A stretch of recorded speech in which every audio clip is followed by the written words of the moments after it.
Growing up is never easy, especially when we're an outcast. Finding ways to try and fit in is really difficult, and there's always the dream of being something more than you really are. I'm not just talking about every boy going through puberty. I'm also talking about Link in The Legend of Zelda: The Ocarina of Time. Ocarina of Time is a classic game that many regard, well, as a classic. During its time, this game was even hotter than sliced bread, and that, my friends, is a statement. To get a better understanding of this game, let's look at some key things that make Ocarina of Time so great.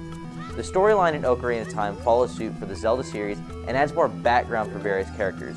The beginning of the game starts off with Link in Kokiri Village, a village full of kids that never age. From here, you learn why Link doesn't fit in with the rest of the kids and what his destiny truly is. Of course, Link is supposed to save Hyrule and Kokiri Village from an evil king named Ganondorf.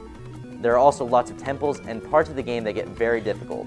Our own Miles Luna still has nightmares about, well, the water temple. However, don't let that deter you from playing the game. It's lots of fun, and to beat villains and travel through time in different stages is probably one of the coolest things ever.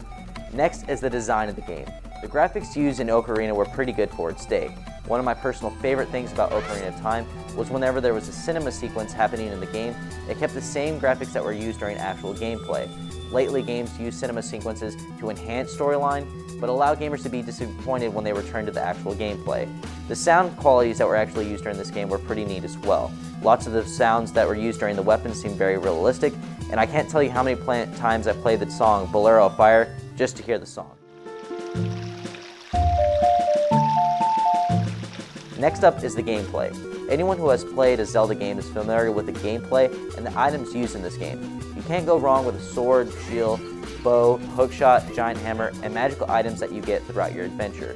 The controls to utilize these weapons in the game are fairly basic. This doesn't mean that it makes the game bad, it actually suits the game perfectly. By staying basic, I feel that the moves are more natural and easier to remember. One especially useful control is being able to lock onto your opponent. This fighting technique allows players to utilize different stances to either be offensive or defensive.